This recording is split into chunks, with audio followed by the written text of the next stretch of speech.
আপনার পরিকল্পনা কি? আপনার সন্তান জন্মের পূর্বে আপনার পরিকল্পনা কি? ওমর রাদিয়াল্লাহু তাআলা আনহুর কাছে এক লোক এসলেন, বাবা এসে বললেন, ওমর রাদিয়াল্লাহু খলিফাতুল মুমিনিন আমিরুল মুমিনিন, তাকে দেখলে শয়তান অন্য রাস্তা দিয়ে পালায়। এসে বললেন, ইয়া আমিরুল মুমিনিন, আমার সন্তানের বিরুদ্ধে আমার অভিযোগ আছে। কি? হুয়া ইয়াসিনি, সে আমার অবাধ্য, আমার কথাবার্তা শোনে না। ওমর তো খেপে গেলেন। তিনি ডাকলেন ওই ছেলেকে ডাকার পর বলেন, তুমি নাকি তোমার বাবার অবাধ্য, বাবার কথা শোন না? বলে, কথা ঠিক। বলে, কেন করছো? বলে, আমার বাপ তো আমার অবাধ্য হয়েছে আগে, আমার বাবা আমার অবাধ্য হয়েছে আগে। বলে, কিভাবে? বলে, তিনি তো আমার অধিকার আদায় করেন নাই, এই কারণে আমিও তার অধিকার দিতে পারছি না। বলে, কীরকম? বলে, তিনি আমাকে একজন উত্তম মা দেন নাই, তিনি আমার নামটা সুন্দর রাখেন নাই, এবং তিনি আমাকে কোরআন শেখান নাই। আবার ভালো করে শুনুন, তিনি আমাকে উত্তম মা দেননি, তিনি আমাকে উত্তম নাম দেননি, তিনি আমাকে কোরআন শেখান নাই। ওমর রাদিয়াল্লাহু তাআলা আনহু বলেন, কদ আসাইতা ইবনাকা ক্বাবলা আন ইয়াসিয়াকা, তোমার ছেলের প্রতি তো তুমি কি অন্যায় করেছো আগে, ওই সন্তানের অধিকার তুমি ঠিকমতো আদায় করো নাই, তোমার অধিকার কিভাবে আদায় করবে? এরপরে তিনি বললেন, হে লোকেরা, তোমরা তোমাদের সন্তানদেরকে কেমন মা দিচ্ছ, তোমরা তোমাদের সন্তানদেরকে কেমন বাবা দিচ্ছ, সেই ব্যাপারে তোমরা সতর্ক থেকো। আপনাদেরকেও বলি, আপনারা তো সবারই বিয়ে হয়ে গেছে, অথবা কারো কারো হয় নাই, সেটা পরের কথা।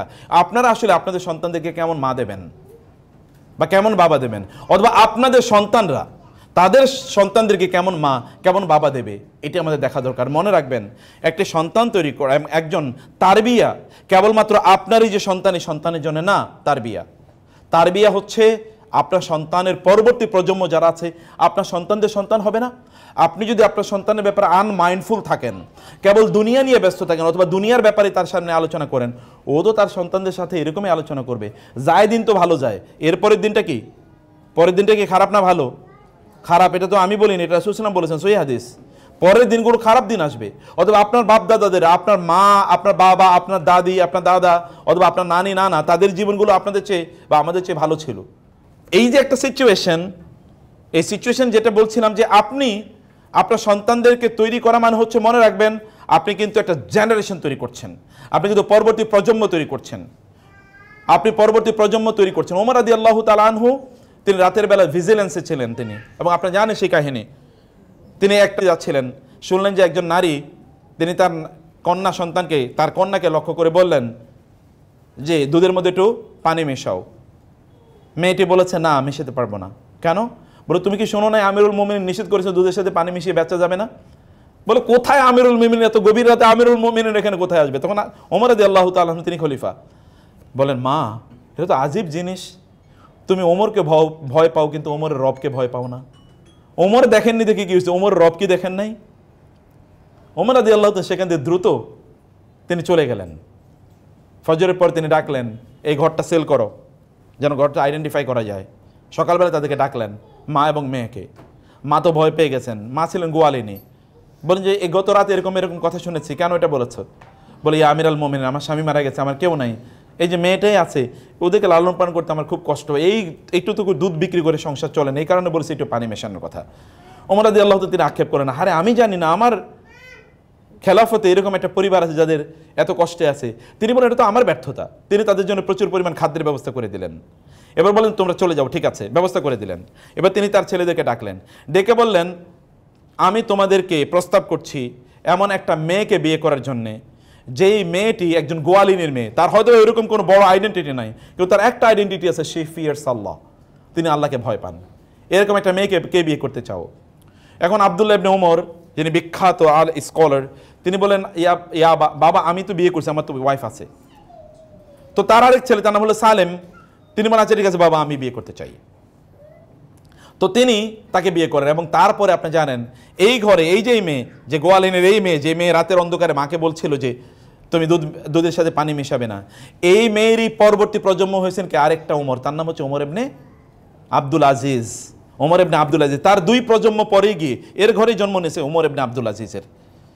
আপনার পরবর্তী প্রজন্ম যদি আপনি তৈরি করতে চান, তাহলে এমন একজন মা বা এমন একজন বাবা আপনাকে উপহার দিতে হবে, যে মা বা যে বাবা এমন হয়। আপনারা যে ইমাম বুখারী রাহিমাহুল্লাহর নাম আপনারা শুনেছেন, একটা বই আপনাদের জন্য আজকে এখানে আছে, বইটা আমার সদ্য এই বইটি এসে, এটা হচ্ছে সোনালী যুগের মায়েরা, বিশেষ করে মহিলারা এখানে বেশি, তো এই জন্য বলবো সোনালী যুগের মায়েরা, মানে ওই যুগে মায়েরা তাদের সন্তানদেরকে কিভাবে সোনালী ছেলেতে পরিণত করেছেন, গোল্ডেন চিলড্রেনে পরিণত করেছেন। তার এখানে গল্প আছে, এখানে গল্প আছে আব্দুল্লাহ ইবনে আব্বাস রাদিয়াল্লাহু তাআলা আনহু মা কিভাবে আব্দুল্লাহ ইবনে আব্বাসের মতো জগৎ বিখ্যাত ইসলামিক স্কলার, মানে কোরআনের তিনি সাহাবী, কিন্তু তিনি ছিলেন জুনিয়র সাহাবী, 10, 11, 12 বছরের। বড় সিনিয়র সাহাবীরা এসে তার কাছে বসে থাকতেন কোরআনের ব্যাখ্যা জানার জন্য। কিভাবে তৈরি হতেন? He is the making of his mother, he is the making of his mother. অথবা আব্দুল্লাহ ইবনে উমরের কথা বলছি, অথবা পরবর্তী ইমাম আবু হানিফা, ইমাম শাফি, ইমাম আহমদ ইবনে হাম্বল বা ইমাম বুখারী রাহিমাহুল্লাহ এর কথা। ইমাম বুখারী রাহিমাহুল্লাহর গল্প বলা হয় যে তার বাবা তিনি একটা জায়গায় একটা মানে একটা বাগানে তিনি কাজ করতেন। তো ওই বাগানে একজন বাগানের মালিক, যে ওই বাগানের মালিক, ওইখানে তিনি তার মেহমান গেলেন। মেহমান যাওয়ার পরে ওই যে ওনাকে বললেন, উনি তো বাগানের পাহারা মানে এখানকার তিনি তত্ত্বাবধায়ক, তাকে বলেন কিছু ফল নিয়ে আসো। তিনি প্রথমে ফল নিয়ে আসলেন, ফলগুলো খাওয়ার পরে দেখলো ফলগুলো টক। তুমি ফল আরে মিষ্টি ফল নিয়ে আসো। আবার ফল নিয়ে আসেন, ওইটাও টক। আরটা নিয়ে আসেন, ওইটাও টক। মিয়া তোমাকে বলছি মিষ্টি ফল আনতে, তুমি এগুলো কি আনছো? বলে আপনার বাগানের ফল কোনটা মিষ্টি এটা কি আমি জানি নাকি? যেটা সামনে পাইছি এটি তো নিয়ে এসছি। বলে বলো কি, জানো না মানে তুমি এখানকার দায়িত্বশীল? বলে আপনি তো আমাকে অনুমতি দেন না এখানকার ফল খাওয়ার জন্য, আমি তো এখানকার ফল কোনোদিনই খেয়ে দেখি নাই কোনটা মিষ্টি কোনটা মিষ্টি না, এটা তো আমি কোনোদিন খেয়ে দেখি নাই। তো তাদের সন্তানই তো ইমাম বুখারী হবে নাকি? যখন তার বাবা যখন মারা যান তখন ইমাম বুখারীর বয়স হচ্ছে 2 বছর। তার মা চিন্তা করলেন, তার বড় ভাইয়ের বয়স 5 বছর। মা চিন্তা করেন আমি বিধবা মানুষ, আমার সন্তানকে আমি কি করব? এদেরকে আমাকে অনেক বড় স্কলার বানানো দরকার, আলেম বানানো দরকার। তিনি তাদেরকে নিয়ে গেলেন মক্কায়। ওইখানে এই পরিস্থিতি তিনি, এবং এখানে ইমাম বুখারী পিচ্ছি বুখারীকে ওখানে রেখে আসলেন, কারণ ওখানে সকল বড় বড় আলেমরা ওখানে আছেন, তাদের তত্ত্বাবধানে তিনি যেন আলেম হয়ে বই উঠেন। এমনিই কিন্তু বুখারীর নাম আপনারা শুনেন নাকি? একজন মায়ের এইরকম সাধনা তার পেছনে আছে। তিনি ছোটবেলায়, তার বয়স যখন 2, 2.5, তখন তিনি একবার অন্ধ হয়ে গেলেন। হঠাৎ করে ছোট বাচ্চাদের বিভিন্ন কারণে অন্ধ হয়ে যেতে পারে। তিনি আল্লাহ তাআলার কাছে কান্নাকাটি করা শুরু করলেন, আল্লাহ তুমি আমার সন্তানের চোখ ফিরিয়ে দাও, চোখ ফিরিয়ে দাও। গভীর রাতে একদিন তিনি কান্না করছেন, হঠাৎ করে তার ছেলে জেগে উঠে বলে, মা আমি তো চোখে দেখতে পাচ্ছি, মা আমি তো চোখে দেখতে পাচ্ছি। মা এর কাছে দৌড়ে আসলেন। মা জানতেন, দীপ্ত ধীরে ধীরে ছেলের কাছে এগিয়ে গেলেন, কারণ মা জানতেন তিনি আল্লাহর কাছে দোয়া করেছেন, এই দোয়া তো বিফলে যেতে পারে না, ব্যর্থ হতে পারে না। আমরা হলো তারে বাবা তাই নাকি, বলো কি না, তিনি জানেন যে আল্লাহর কাছে তিনি দোয়া করছেন, এই আত্মবিশ্বাস নিয়ে তিনি আল্লাহর কাছে দোয়া করেছিলেন। এরকম অনেক ঘটনা আছে। সন্তানদেরকে কিভাবে প্রতিপালন করতে, মায়েদের কাজ কি, দায়িত্ব কি, সকল মায়েদের জিনিসটি ভালো করে বোঝা দরকার এবং পড়া দরকার।